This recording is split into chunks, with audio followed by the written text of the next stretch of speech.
आता ओडिशानंतर महाराष्ट्रात येऊया. मुंबईतली बातमी आहे. वांद्रे कुर्ला या संकुलातल्या कोविड हॉस्पिटलचं आज लोकार्पण केलं जाणार आहे. मुख्यमंत्री उद्धव ठाकरे यांच्या हस्ते 1000 खाटांच्या हॉस्पिटलचं लोकार्पण होणार आहे.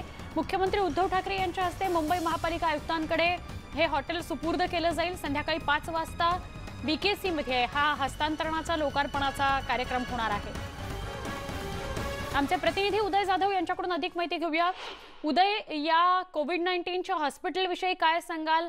असं कळत होतं की जे कोविड-19ची सेंटर्स आहेत ती वेगवेगळ्या महाराष्ट्रातल्या आणि मुंबईतल्या खास करून ठिकाणी उभारली जाणार आहेत आणि त्यातलं बीकेसीतलं हे एक रुग्णालय आहे जिथे 1000 खाटांची व्यवस्था आहे. सुवर्ण, आपण बघितलं की मुंबईसह संपूर्ण महाराष्ट्रामध्ये ज्या प्रमाणात कोरोना रुग्णांचा प्रादुर्भाव वाढत आहे, कोरोनाचा संसर्ग वाढत चाललेला आहे, त्यानुसार रुग्णांची संख्या देखील वाढत चाललेली आहे. जे काही सध्या हॉस्पिटल्स आहेत ते देखील सर्व हाऊसफुल होत आलेले आहेत. त्यामुळे या हॉस्पिटल्समधली क्षमता संपल्यानंतर आता इतर जे हॉस्पिटल आहेत त्यांची गरज निर्माण झालेली आहे. त्यामुळे रुग्णांची वाढती संख्या लक्षात घेता राज्य सरकारने युद्ध पातळीवरती वांद्रे कुर्ला संकुलामध्ये कोविड-19 हॉस्पिटल जे आहे ते बांधण्यास सुरुवात केलं. त्यांनी सांगितलं होतं MMRDA कडनं की 3 आठवड्यामध्ये म्हणजे एकूण 21 दिवसामध्ये हे हॉस्पिटल उभारलं जाणार आहे. 3 आठवड्यांचा त्यांचा कालावधी जो आहे तो आता पूर्ण होत आहे.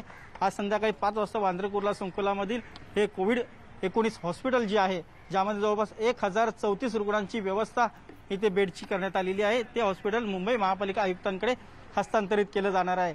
हे महापालिकेकडे हस्तांतरित केल्यानंतर आज महापालिका या संदर्भात संपूर्ण नियोजन करणार आहे आणि उद्यापासून इथे रुग्णांची सेवा जी आहे ती सुरू करण्यात येणार आहे. जे अतिरिक्त रुग्ण मुंबईमध्ये आढळून येत आहेत त्यांना हॉस्पिटलमध्ये देखील ठेवण्यास जागा उपलब्ध नाहीये. त्यामुळे अशा सर्व रुग्णांना या कोविड-19 हॉस्पिटलमध्ये ठेवण्यात येणार आहे. या हॉस्पिटलमध्ये पॅथॉलॉजी लॅब, एक्सरे लॅब, त्यापासून इतर जे काय कोविड-19 रुग्णांसाठी अत्यावश्यक सोयी सुविधा असणार आहेत त्या सर्व सुविधा इकडे उपलब्ध करण्यात येणार आहेत. ऑक्सिजनची सुविधा असणार आहे, मॉनिटरची सुविधा असणार आहे. त्याचबरोबर ज्या काही सुविधा लागतील त्या देखील इथं पुरवठा इथे करण्यात येणार आहेत. नगर विकास मंत्रालयाकडनं हे हॉस्पिटल अत्याधुनिक स्वरूपामध्ये बांधण्यात आलेलं आहे आणि असंच हॉस्पिटल वांद्रे कुर्ला संकुलामध्ये आणखीन एक बांधण्यात येणार आहे. ते देखील 1000 खाटांची क्षमता असणारं हे हॉस्पिटल आहे. म्हणजे वांद्रे कुर्ला संकुलामध्ये एकूण 2 हॉस्पिटल निर्माण करण्यात येणार आहेत. अशा प्रकारे त्यातलं हे पहिलं हॉस्पिटल ज्याचं लोकार्पण आज संध्याकाळी 5 वाजता मुख्यमंत्री उद्धव ठाकरे यांच्या हस्ते होईल. धन्यवाद ही माहिती दिल्याबद्दल उदय. पुढच्या बातमीकडे वळूया. कर्नाटकमधून ही महत्त्वाची बातमी आहे. बंगळुरूमध्ये दर रविवारी कर्नाटक राज्यात कडकडीत लॉकडाऊन असेल. मुख्यमंत्री येदियुरप्पा यांनी तशी घोषणा केलेली आहे. पास नसेल तर परराज्यातील प्रवाशांना बंदी करण्यात आलेली आहे. महाराष्ट्र, केरळ, गुजरात, तामिळनाडू मधील प्रवाशांना विदाऊट पास बंदी करण्यात आलेली आहे. कर्नाटक राज्यातील अंतर्गत बस सेवा मात्र सुरू होणार आहे. राज्यभरातील सगळी दुकानं सुरू होणार आहेत अशी माहिती मुख्यमंत्री येदियुरप्पा यांनी दिली आहे. महत्त्वाची घोषणा त्यांनी केली आहे. बंगळुरूमध्ये नव्हे तर पूर्ण कर्नाटकामध्ये सगळी दुकानं सुरू राहतील, अंतर्गत सगळी कामं सुरू राहतील. पण राज्यामधला जर प्रवास करायचा असेल तर त्याला पास अत्यावश्यक आहे आणि रविवारी कडकडीत बंद. आमचे प्रतिनिधी संदीप राजगोळकर यांच्याकडून अधिक माहिती घेऊया. संदीप, काय अपडेट?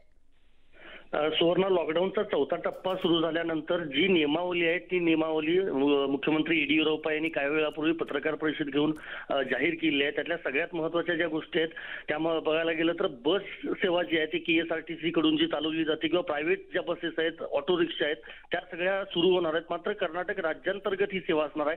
राज्यातल्या सगळ्या रेल्वे देखील सुरू होणार आहेत. महत्त्वाचं म्हणजे आतापर्यंतची जर आकडा पाहिला तर फक्त 1231 इतकी संख्या आहे कर्नाटक राज्यातली कोविड रुग्णांची. सुवर्ण, त्यामुळे कंट्रोल करण्यासाठी हा महत्त्वाचा निर्णय घेण्यात आलेला तर आहेच, पण शिथिलता देखील लॉकडाऊन मध्ये देण्यात आलेली आहे. सगळ्यात महत्त्वाचं म्हणजे मुंबईहून परतणाऱ्यांची संख्या जास्त आहे सुवर्ण कर्नाटकमध्ये. त्यामुळे परराज्यातल्या नागरिकांना पूर्णपणे बंदी घातली आहे. जर पास असेल आणि अत्यावश्यक असेल यायचं तरच त्यांना प्रवेश दिला जाणार आहे. मग त्यामध्ये महाराष्ट्र, गुजरात, केरळ आणि तामिळनाडू या राज्यांचा समावेश आहे. सगळ्यात महत्त्वाचं म्हणजे जी राज्यातली बगीचे जे आहेत किंवा पार्क्स जे आहेत ती देखील सकाळी 2 तास, संध्याकाळी 2 तास उघडण्याचा निर्णय कर्नाटक राज्य सरकारने घेतलाय. कंटेनमेंट झोन मध्ये मात्र जी काही लॉकडाऊनची सक्ती असेल ती कायम असणार आहे. पण सगळ्यात महत्त्वाचं आणखी एक सुवर्ण की दर रविवारी कर्नाटक राज्यामध्ये कडकडीत लॉकडाऊन पाळला जाणार आहे. तो पाळून नागरिकांनी सहकार्य करावं असं देखील म्हटलंय. पण सगळी दुकानं सुरू राहणार, त्यामुळे जनजीवन बऱ्यापैकी पूर्वपदावर येण्याची शक्यता आहे कर्नाटकमध्ये असं म्हणावं लागेल. नक्की. पण आता कर्नाटकातल्या सगळ्या सर्वसामान्यांनी एक खुणगाठ